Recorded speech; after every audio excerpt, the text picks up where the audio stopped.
प्रयागराज वासियों और दूर देश विदेश में सुन रहे भगवान की कथाओं को भगवान के भक्त लोग, आज युवाओं को सबसे ज्यादा अगर किसी की जरूरत फील होती है तो वो हैं फ्रेंड्स। आज के युवाओं को मम्मी पापा नहीं चाहिए, एक मोबाइल चाहिए और मोबाइल पे फिर फ्रेंड्स चाहिए। Am I right or wrong? Tell me yes or no। लेकिन जितने भी युवा टेंशन में हैं आज, जितने भी युवा टेंशन में हैं, मम्मी पापा की वजह से कि फ्रेंड्स की वजह से? जोर से बोलो। बच्चे बोलेंगे, युवा बच्चे बोलें, किसकी वजह से टेंशन में हो? हैं? किसकी वजह से? हाँ, फ्रेंड्स की वजह से। अब ऐसा कौन सा काम है जिसकी वजह से आप टेंशन में हो? फ्रेंड्स तो सुख देने के लिए होते हैं, मित्र तो सुख देने के लिए होते हैं, दुख देने के लिए तो नहीं होते भाई। मित्र तो वो है जो बुरे समय में तुम्हारे साथ खड़ा रहे, और आज वो स्थिति नहीं है। आज जितने भी युवा टेंशन में हैं, जिनको आपने फ्रेंड कहा है, उन्हीं की वजह से। रीजन कि जैसा मित्र होना चाहिए वैसा है नहीं। आज की फ्रेंडशिप क्या है? Use and throw. Use and throw. जब तक अपना स्वार्थ सिद्ध ना हो तो रात के 2-2 बजे तक सोना, मेरा बबुआ, मेरा बाबू, मेरा मून, आई कम सून।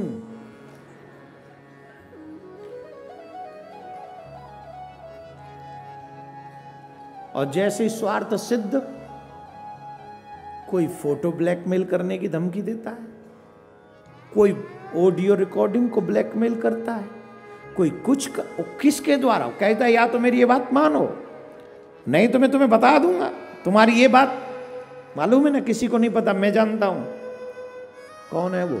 मित्र है, मित्र है वो। उसके घर में बहन नहीं है, उसके घर में बेटियां नहीं। बहन बेटियों की इज्जत का इस तरीके से कौन? मित्र बनकर। क्या बनकर? पहले तो एक बात बताइए, क्या मित्र को, छोड़िए ना, मैं क्या बोल जाता हूं, ज्यादा चला जाता हूं आपकी सुरक्षा के चक्कर में। मुझे भी पता आजकल लोग मेरी बातों को, इनको इन ऐसी बातों पर ध्यान नहीं देते। लेकिन युवाओं, एक बात पूछो अपने आप से, स्पेशली माताएं बहन, एक बात पूछें, अगर तुम्हें कुछ हो गया, भैया एक सेकंड, जितनी भी बहन बेटियां बैठी हैं, माताएं बैठी हैं, एक सेकंड के लिए क्वेश्चन कीजिए, अगर किसी दुष्ट मित्र के चक्कर में तुम्हारी इज्जत को कुछ हुआ तो तुम्हारे पिताजी पे क्या बीतेगी? तुम्हारे भाई पे क्या बीतेगी? और जो तुम्हारे रिलेटिव्स हैं उन पे क्या बीतेगी? क्या ये बात कोई समझाने वाला है हमें? क्या हम इस बात को समझने के लिए तैयार हैं? अगर मैं इस बात को समझा रहा हूं तो मेरा प्रॉफिट क्या है? मुझे क्या मिलेगा? मुझे क्या दे दोगे आप? भारत रत्न दोगे मुझे? मुझे नहीं चाहिए। मुझे भारत रत्न नहीं चाहिए, भारत की कोई व्यवस्था नहीं चाहिए। अगर मुझे कुछ चाहिए तो इस देश की प्रत्येक भारत की बेटी बहन सुरक्षित चाहिए। प्रत्येक बहन बेटी इतनी सुरक्षित चाहिए जिसकी वजह से उसके बाप को फांसी न लगानी पड़े, भाई को सर न छुपाना पड़े, मुंह न छुपाना पड़े। इतनी सुरक्षित भारत की बहन बेटी चाहिए। ये मेरा स्वार्थ हो सकता,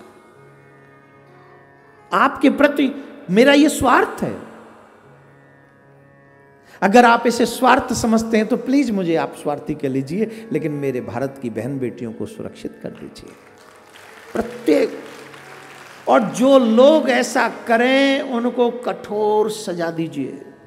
लेकिन भारत की बहन बेटियों से भी एक निवेदन है, स्वार्थ के कारण अपनी इज्जत का तमाशा मत बनाइएगा। ऐसे भी लोग कम नहीं है जो झूठा आरोप लगा देते हैं और उन्हें कोई फर्क नहीं पड़ता कि हमें कोर्ट में जाके बोलना पड़ेगा कुछ भी बोलना। मैं कह रहा हूं 10 चीजें और बोल दो, लेकिन तुम्हारी इज्जत पे बात हो ऐसी कोई झूठा आरोप मत लगाइए। विश्वास, आज बात करें हम लोग ऐसे, उसने अरे देख लो जांच करो कहीं झूठा तो नहीं, क्यों आ गई ये बात सामने, क्यों आती है? एक बेटी कह रही कि मेरे साथ ऐसा हुआ और फिर भी ये कोई कहे कि कहीं गलत तो नहीं है, क्यों? क्योंकि हमने उसका भी मजाक बना दिया। कई कैसे जैसे हैं जो मेरी नज़रों में हैं, जो हमारे अपने लोग हैं, जो बताते हैं कैसा हो गया महाराज पेपर में ये आया, क्या बोले रिपोर्ट लिखा दी, FIR लिखा दी, बोले 10 लाख रुपए दे दो कोई बात नहीं। क्या है किसी बहन बेटी की इज्जत ऐसी 10 लाख रुपए में, 2 लाख रुपए में? मैं यहां बैठकर सिर्फ प्रत्येक भारतीय देवियों की, कन्याओं की, बहनों की सुरक्षा चाहता हूं। इसके लिए मित्रता का एक ही उसूल होना चाहिए।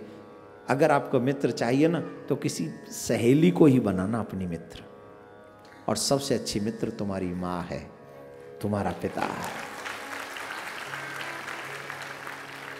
सबसे अच्छी मित्र है तुम्हारी माँ और तुम्हारे पापा। एक और बात बताएं, तुम्हारे माँ पापा कुछ भी करके अपनी जान दे देंगे पर तुम्हारे सम्मान को आंच नहीं आने देंगे। तो जितने भी सनातनी मुझे सुन रहे हैं इस समय, आप सबसे मेरी प्रार्थना है, चुप, बीच में रोक देते हो उनको। ये हमारा अधिकार है कि हमको कब बुलवाना है। आप सबसे एक ही प्रार्थना है, जब भी मित्र बनाने का मन करे, एक बार नहीं 10 बार अपने पिताजी का मुख देखना, 5 बार अपने भाई का मुख देखना और 100 बार अपनी मां का मुख देखना।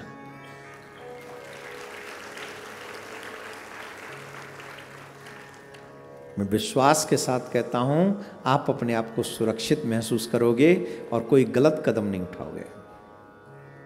मित्र कौन है? मित्र वो है जो विपत्ति में साथ दे। मित्र वो नहीं है जो विपत्ति में भाग जाए या विपत्ति दे। विपत्ति अगर दे तो वो मित्र नहीं, वो शत्रु है। और एक बात बता दूं इस विषय में, जितने भी लोग, क्योंकि दूसरे किस जो धोखा देते हैं मित्रों को वो भी सुन रहे होंगे, जो लोग मित्रता करके मित्र को धोखा देते हैं, ऐसे लोगों को शास्त्रों में नरकगामी कहा गया, वो नरक में जाते हैं। जो लोग पहले बात करके मीठी मीठी बातें करके उल्टा सीधा कुछ विचार करें, फिर उन लोगों को नरक में जाना पड़ता है। इसलिए आवश्यक तो नहीं कि हम मित्र बनाएं, अगर लगे कि हाँ आवश्यक है तो अपना मित्र अपने माता पिता को बनाएं। और अगर कोई गलती से हमारा मित्र है भी तो एक निवेदन है, उनके साथ धोखा ना करें, उनके साथ बुरा व्यवहार ना करें, कोई ऐसा व्यवहार ना करें जिससे लोगों को तुम्हारे नाम से नफरत हो जाए। बोलो राधे राधे। ऐसे नहीं, जोर से बोलना पड़ेगा। भगवान श्री कृष्ण के मित्र हैं सुदामा। कैसे बने मित्र? एक दिन भगवान श्री कृष्ण मथुरा से सांदीपन गुरुजी के यहाँ पढ़ने जा रहे थे, तो मार्ग में एक बालक के रोने की आवाज आई।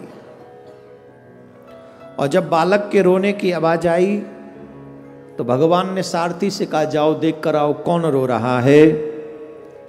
तो जब वो वहां गए तो सारथी ने कहा एक ब्राह्मण बालक है जिसके पैर में कांटा लगा है, वो रो रहा है इसलिए। तो भगवान ने जैसे ही सुना कि ब्राह्मण बालक है, वो दौड़कर कूदकर रथ से भागे और रथ से भागकर गए और सुदामा जी के चरण पकड़ लिए और कहने लगे भैया तुम्हारे कौन से चरण में कांटा लगा है, कृपा करके बताइए, मैं आपके चरण से कांटा निकाल देता हूं। सुदामा जी ने कहा आप मेरा चरण मत छूइए। क्यों? बोले आपके श्रृंगार को देखकर, वेशभूषा को देखकर ऐसा लगता है जैसे आप किसी राजा के पुत्र हैं। आप अगर मेरा चरण छुएंगे तो आपकी शोभा नष्ट हो जाएगी, इसलिए मैं हाथ जोड़ता हूं, आप मेरा चरण मत छुइए। कृष्ण कहते हैं भैया आपके चरण छुऊंगा तो मेरी शोभा नष्ट नहीं होगी, अपितु मेरी शोभा बढ़ जाएगी, इसलिए मुझे आप अपने चरण से कांटा निकालने दीजिए। यहां पर एक चीज सीख लीजिए अपने जीवन में, भगवान सिखाते हैं अगर किसी का दर्द कम कर सको तो जीवन में प्रयास अवश्य करना चाहिए, लेकिन तुम्हारे द्वारा किसी के जीवन में दर्द चला जाए ऐसा काम कभी नहीं करना चाहिए, कभी नहीं। क्योंकि आज तुम जिसको दर्द दे रहे हो कल वो दर्द कई गुना हो के वापस तुम्हारे जीवन में रिटर्न होगा। शुरुआत में हम इन सब बातों को मानते नहीं है, लेकिन जब जीवन दुखों से भर जाता है तब कहते हमने कौन सा पाप किया था, भूल गया। तेरे दिए हुए खून के आंसू लोग आज भी रो रहे हैं, आज भी रो रहे हैं वो लोग। इसलिए जीवन में हो सके तो किसी के दुख कम कीजिए। सुदामा जी से कहे कृष्ण मैं तुम्हारे चरण से कांटा निकालूं, बोले नहीं मेरा चरण मत छुओ, बोले छूऊंगा निकालूंगा, आप बताओ कौन से चरण में कांटा।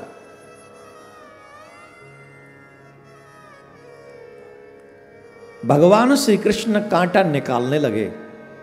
मैंने संतों के मुंह से सुना है कि जब श्री कृष्ण कांटा निकाल रहे थे तो उनके हाथों से कांटा निकला नहीं, तो श्री कृष्ण ने अपने दांतों से अपने मुख से सुदामा के श्री चरण कमलों से वो कांटा निकाला,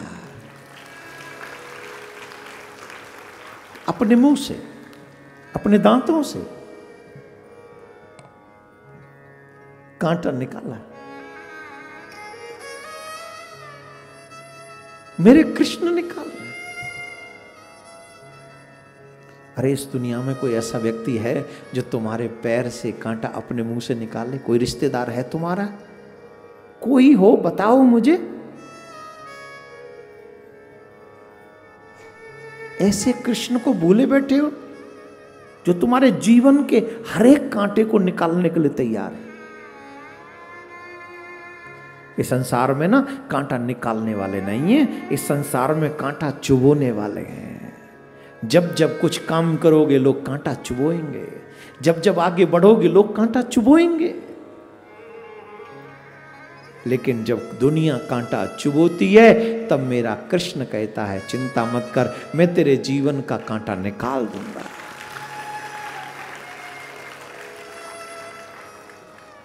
मैं कांटा निकालूंगा तुम्हारे जीवन के, मुझ पे विश्वास कर। सुदामा जी के पैर से जब कांटा निकला, श्री कृष्ण से सुदामा जी कहते हैं तुमने मेरे ऊपर बड़ी कृपा करी है, बताओ मैं तुम्हें क्या दूं। क्योंकि कोई हमारा उपकार करे तो उस उपकार को भूलना नहीं चाहिए। उसके फलस्वरूप अगर आप उसको कुछ दे सकते तो अवश्य देना चाहिए।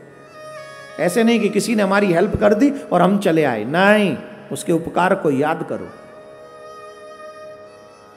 आपने मेरे ऊपर बड़ी कृपा करी है, बताओ मैं आपको क्या दूं।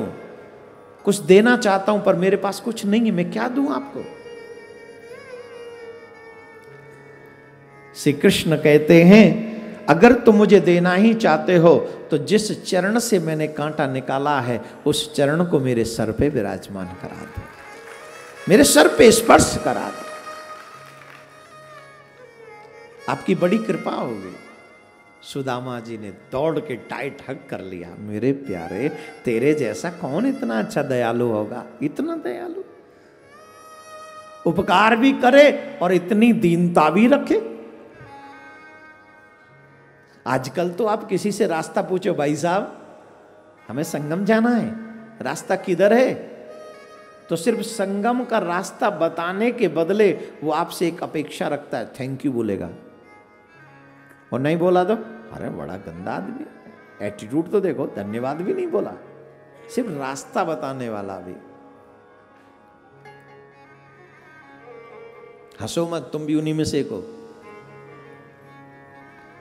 किसी को मांगने से चाय पिला दो ना तो अपेक्षा रखते हो जब मैं इसके यहाँ जाऊं तो ये भी मुझे पिलाएगा, हाँ या ना। ये परमार्थ नहीं है, ये स्वार्थ है। डू एंड फॉरगेट, ये परमार्थ है। करो और भूल जाओ।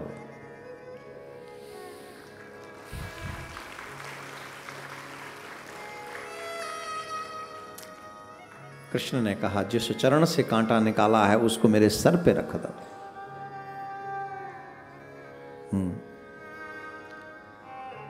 सुदामा जी से पूछा आप कहाँ जा रहे हो? बोले सांदीपन गुरु जी के यहाँ पढ़ने जा रहे हैं। बोले हम भी वहीं जा रहे हैं। तो बोले हमारे मित्र बन जाओ। कृष्ण जी से सुदामा जी ने, सुदामा जी से कृष्ण जी ने कहा तुम हमारे मित्र बन जाओ। सुदामा जी कह रहे ना भैया क्षमा कर, हम तुम्हारे मित्र नहीं बनेंगे। क्यों? क्या मैं अच्छा नहीं हूं? सुदामा कहते हैं आपसे अच्छा कोई नहीं है। तो फिर क्यों नहीं बनते? बोले मैं आपके लायक नहीं हूं। मित्रता बराबर के लोगों में होती है। आप राजकुमार हैं और मैं दीनहीन ब्राह्मण हूं, मैं आपकी मित्रता के लायक नहीं हूं। भैया आप अपने जैसे लोगों से मित्रता करो, हम गरीब ब्राह्मणों से क्या करोगे मित्रता करके? इस संसार में ये गरीबी बहुत बड़ा अभिशाप है। परमात्मा सबको सब दे पर गरीबी किसी को ना दे। बहुत बुरी बला है गरीबी।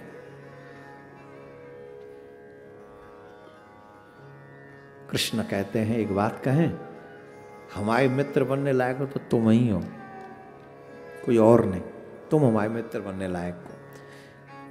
जिस पे धन अधिक है वो हमारा मित्र बनेगा नहीं, ये गारंटी नहीं है। लेकिन जिसका मन पवित्र है वही हमारा मित्र है। जिसका मन पवित्र है। याद रखिए, अगर भगवान को अपना मित्र बनाना चाहते हैं, अपना मन पवित्र कीजिए। फ्रेंड मत बनाइए, फ्रेंड तो फ्रॉड होता है। Fraud is friend, friend is fraud. जो फ्रॉड है वही फ्रेंड है, जो फ्रेंड है वही तो फ्रॉड है। अगर मित्रता ढूंढनी है तो मेरे कृष्ण से सीखो, सुदामा से सीखो। एक ने मना कर दिया जो दीन है, और एक कह रहा है जो राजकुमार है कि तुम मेरे मित्र बनो। वहां लेन देन का कोई कॉन्सेप्ट नहीं, कोई सब्जेक्ट नहीं लेन देन का, गिव एंड टेक सिस्टम है ही नहीं। राजकुमार को क्या दे सुदामा? कृष्ण को राजकुमार है, क्या देंगे? एक और बात बता दें युवा बच्चों से, जब तक तुम्हारी जवानी सॉलिड है ना, बहुत लोग मिलेंगे तुम्हें मित्र बनने वाले। लेकिन जब गाल पे झुर्रियाँ पड़ जाएंगी ना, जब तुम किसी काम के नहीं रहोगे, शकल के फोटो अच्छे नहीं आएंगे, तुम्हारे खुद के रिश्तेदार तुम्हारे घर आना बंद कर देंगे। तो तुम्हारे मित्र थोड़ी हैं, वो तो जो तुम्हारा अच्छा वक्त है उसके मित्र हैं।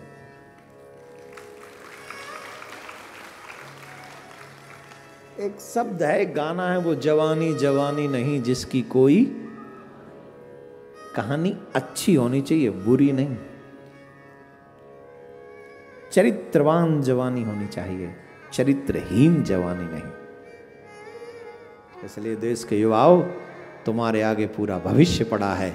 इस पाश्चात्य कल्चर को ठोकर मारो और मेरे कृष्ण से, उनके कदम से कदम मिला के आगे बढ़ो।